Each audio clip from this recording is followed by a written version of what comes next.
गरेर जागिरमा लगाइदिनुपर्छ।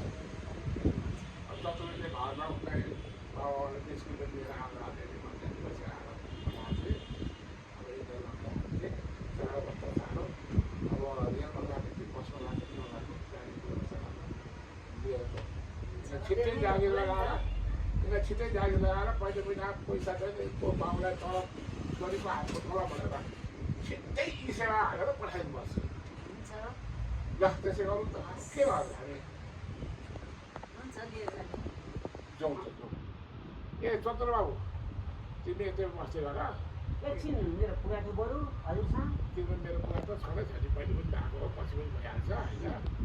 अब तिमीलाई केही नगर न जाउँ ल हुन्छ हुन्छ राम्रो होइन यताबाट लाग्नु ल किन आजसम्म बाटो काट्न गाह्रो हुन्छ यी पाहाडबाट अघि भर्खर गाडीको हुन्छ गाह्रो छ नि